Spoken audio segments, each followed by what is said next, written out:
Allô, bonsoir Ernesto. Ouais, salut. Salut, t'es en live. Ah, Alors, cool. Ernesto 2.0, donc un pote, un poteau, qui est en live avec nous, qui intervient. Donc, bonsoir Ernesto 2.0. Salut. D'autres gilets jaunes ont franchi un cap. Bilan de l'acte 18. C'est le cas de celui qui se fait appeler sur YouTube Ernesto 2.0. Vous m'avez fait kiffer les copains. Vous m'avez fait kiffer. Je brûlais le Fouquet. C'était magnifique. Les Champs-Élysées ruinés. C'est superbe. C'est une œuvre d'art. En plus de cette vidéo bilan, le gilet jaune a diffusé ce week-end appel au meurtre et menace de mort. Il visait les habitants du 16e arrondissement de Paris. La vidéo a été supprimée par YouTube. Le Premier ministre a chargé le ministre de l'Intérieur de signaler ce type de délit à la justice. Il est bien, hein, mon petit escroc, j'allais dire. Hein? Bien, hein? Hein, c'est pas mal. À propos de cette faillite, parce qu'il faut quand même dire quelque chose par rapport à cette faillite dont on parle beaucoup dans les médias, pour répondre à la question, c'est ça, c'est que on se fixe un objectif et quand on revend, pour arriver à la question fiscale. Il a quand même mis de belles quenelles quand même à l'État français, dis-moi. Non, mais c'était pas volontaire, c'était volontaire, je le revendiquerai, c'était même pas volontaire. C'était pas volontaire. Si, en juin 2022, il n'atteint pas 400, ben, je commence à sortir. Je commence à sortir, quel que soit le cours. À ce moment-là, je commence à retirer, on va dire 60 ou 80% de ma dotation. Je veux la céder à quelqu'un qui ira me l'acheter pour avoir une perspective de valorisation plus élevée. Donc, que chacun fixe son objectif ambitieux. Quand je dis ambitieux, c'est que il faut vraiment viser minimum 50. On achète à 0,45 pour sortir à 50. Vous voyez, le coefficient multiplicateur, il est énorme. Mais la crypto permet ça. La toute première phase, quand vous alliez à l'époque sur le site du Bitcoin, c'était écrit en gros dessus. Tu arrivais sur la page, la première phrase qui était écrite dessus, c'était n'investissez jamais de l'argent que vous n'êtes pas prêt à perdre. Donc ça, c'est un discours qu'ils n'ont jamais tenu jusqu'à maintenant. Comme par hasard, il y a quelques temps, ils s'y sont mis parce qu'ils sentent le vent tourner, ils sentent que ça va commencer à leur rentrer dans la gueule. Et maintenant, ils font genre, oui, on l'a toujours dit. C'est pas vrai, vous ne l'avez Non, pas c'est pas toujours dit. vrai. En fait, vous l'avez même jamais dit. Aujourd'hui, en France, il y a un prélèvement prévu, il y a les impôts prévus sur ce type d'actifs financiers. Des témoignages terrifiants hein, sur le Zincoin. Hein. À partir du moment où vous atteignez votre seuil, qui doit représenter votre liberté financière, c'est-à-dire qu'avec cet argent-là, je sais ce que je vais faire, ça va atteindre vos projets. Sortez sans regret. Mais sans regret. Et celui qui l'achètera, vous lui souhaiterez de faire la même chose que vous. Parce que c'est pas pour rien qu'ils ciblent une petite partie des gilets jaunes. Ah oui, non, mais il a choisi sa cible. C'est clair qu'il a tapé dans un public, le public ouais, qui est plus que crédule. Et, Un tiers. Là, vous prenez des risques, on vous prend un tiers du bénéfice, ça fait mal. Surtout pour aller payer le Qatari qui a prêté de l'argent à l'État français. Ça sert à ça. Donc, voilà, bon, alors, Oui, c'est un peu dur de l'oreille. de l'abus de faiblesse, Voilà. quoi. Voilà. C'est de l'abus de faiblesse, voilà, à la limite. Et si on fait le bilan, bah, y a beaucoup de positifs. Karim, il va pouvoir se payer des putes et de la coke. Je veux dire, tout le monde est content. donc à ce moment-là, jour où vous revendez, soyez concret. Vous êtes inscrit sur une plateforme où le ZIN est listé, coté. C'était vraiment la guerre. Mais maintenant, justement, là, ce qui est intéressant, c'est de donner un retour d'expérience pour ceux qui arrivent, qui en ont jamais entendu parler. On vient frapper à ta porte, on te dit, au fait, la crypto, tu connais? Vas-y, investis dans le ZIN. Bah, on leur dit, bah attends 2 secondes. Voilà. Vous avez votre compte. Vous vendez votre quantité de ZIN. Vous le vendez contre ce qui aura de la valeur à ce moment-là. Imaginez qu'on est aujourd'hui, là, le 7 septembre. Le 7 septembre 2019, vous auriez vendu du ZIN contre du Bitcoin. C'est ce qui aurait été logique. Pourquoi? Parce que le Bitcoin, vous allez en Suisse, vous pouvez l'échanger contre du cash illico. Bon, Stéphane Blais qui va faire, qui s'est fait attraper par Karim et donc il va faire la publicité uniquement d'usine. Il va donner tout son discours pour endoctriner les gens à acheter d'usine. sinon, vous auriez pu, une fois ce Bitcoin en main, le céder, le vendre, pour avoir votre argent crédité sur un compte où vous voulez. Moi, je suis pas là pour vous expliquer comment fonder le fisc, hein, c'est pas mon boulot. Mais quand je dis où vous voulez, ça veut dire où vous voulez. C'est-à-dire que la législation vous invite à... Vous avez le droit d'avoir un compte à l'étranger. C'est pas interdit, mais il faut le déclarer. Si vous ne le déclarez pas, ça vous regarde. Voilà, c'est tout ce que je peux dire. Mais il y a plein de pays dans le monde, le premier le Maroc, tu arrives avec un passeport, tu ouvres un compte en 30 secondes. Et tu crédites 10 millions d'euros si tu as envie. Hein. Voilà, donc, Donc, vous êtes fait avoir sur la première. Alors, évidemment, je préfère ceux qui ont perdu 100 balles. Mais enfin, franchement, ceux qui ont perdu 100 balles, ils n'ont rien perdu. Bon, d'ailleurs, ils n'ont pas Non. encore tout à fait perdu. Parce que là, techniquement, ils ont toujours acheté d'usine. Ceux qui ont acheté dans l'ICO, potentiellement, ils pourraient le revendre au-dessus de leur cours, si c'était au cours affigé. Donc, tu sais, on ne perd que quand on a vendu. Ça reste un des principes de base de la crypto-monnaie. Mhm. Oui, il ne faut pas l'oublier. Ensuite, mine de rien, le discours de Karim, il a quand même évolué parce qu'il sent le vent tourner, Pépère. Vous avez remarqué, moi j'ai halluciné, il commence enfin à tenir un discours responsable qui était... Il est bien, hein, mon petit escroc, j'allais dire. Hein? C'est bien, hein? Hein, c'est pas mal. À propos de cette faillite, parce qu'il faut quand même dire quelque chose par rapport à cette faillite dont on parle beaucoup dans les médias. Après, si vous me dites comment ça se passe en termes d'optimisation fiscale, je vous explique. Les mecs vous expliqueront dans une fiduciaire comment vous montez une SCI. Cette SCI, vous n'apparaissez pas, votre nom n'apparaît pas. Cette SCI achète un bien qu'elle vous loue. Voilà. Mais c'est vous le vrai propriétaire. C'est les montages que les politiciens français ont l'habitude de pratiquer. Tu peux leur expliquer que tu as été trader pendant plusieurs années aussi. J'ai même été gestionnaire de patrimoine. Mais, donc, quand je peux vous dire que... Voilà, c'est pas... Je peux vous dire que la délinquance en France, confondue, c'est 130 milliards de préjudice à la collectivité chaque année. Sur les 130 milliards, la délinquance financière, c'est 95 milliards. C'est-à-dire toute cette évasion fiscale, ces montages et tout. Et 25 milliards, c'est la délinquance de droit commun qui est la seule à aller en prison. Parce que pour les autres, c'est maximum le bracelet. Quoi.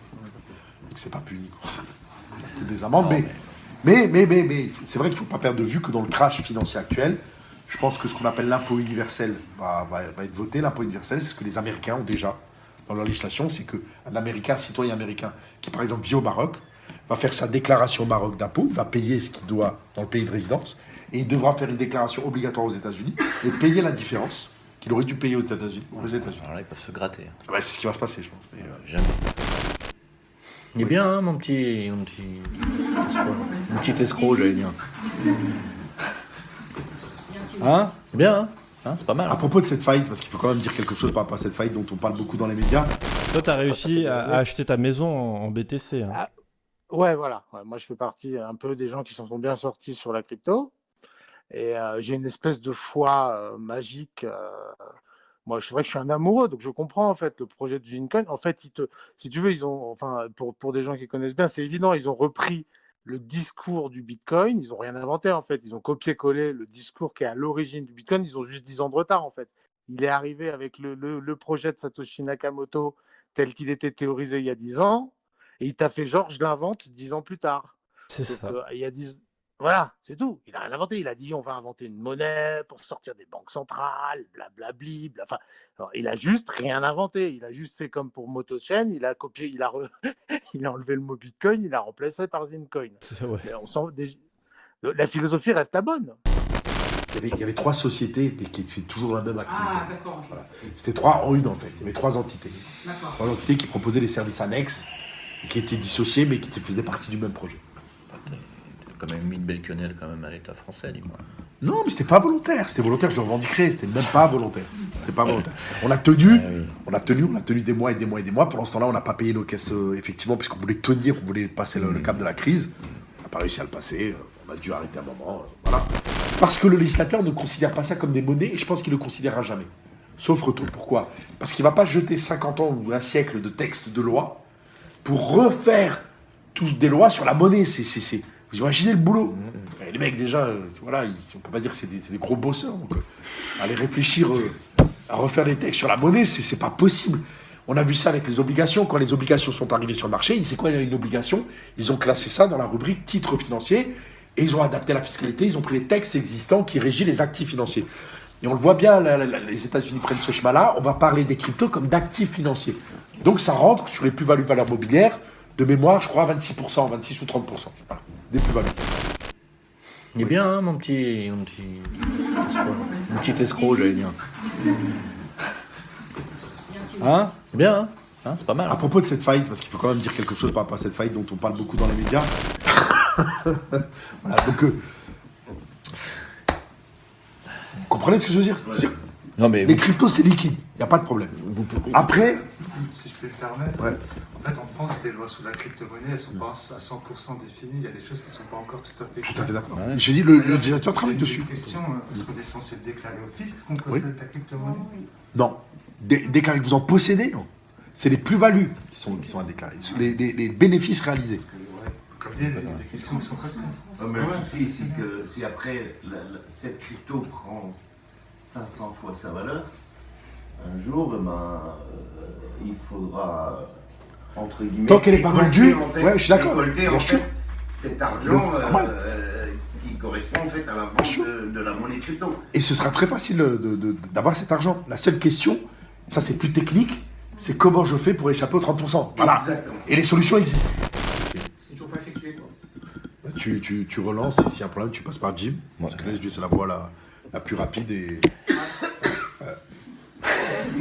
Passe par moi, pas de problème, je suis là.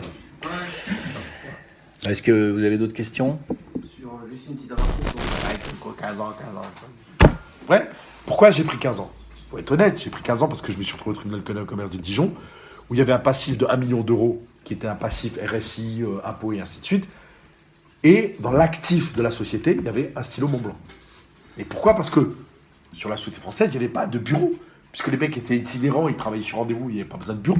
Les voitures étaient louées. Voilà. Donc, il y avait comme actif un stylo Montblanc. Voilà. Donc ça a un peu énervé. 1 million d'euros de passif, un stylo Montblanc comme actif. Et le mec, vous allez faire quoi maintenant? Je vais au Maroc. Ah ouais? Bon, voilà.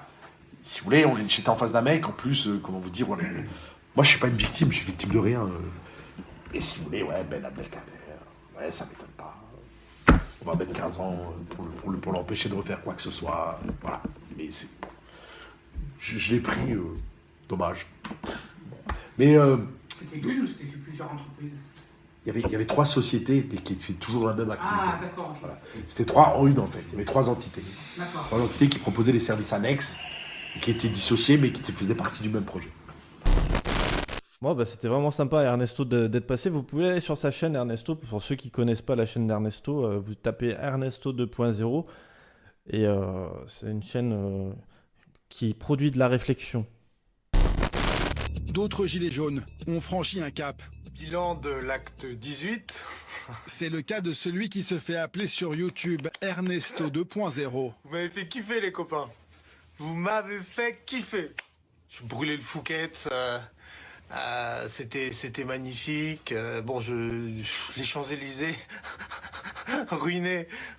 C'est superbe. C'est une œuvre d'art. En plus de cette vidéo bilan, le gilet jaune a diffusé ce week-end appel au meurtre et menace de mort. Il visait les habitants du 16e arrondissement de Paris. La vidéo a été supprimée par YouTube. Le Premier ministre a chargé le ministre de l'Intérieur de signaler ce type de délit à la justice. Il est bien, hein, mon petit escroc, j'allais dire. Hein? Bien, hein? C'est pas mal. À propos de cette faillite, parce qu'il faut quand même dire quelque chose par rapport à cette faillite dont on parle beaucoup dans les médias,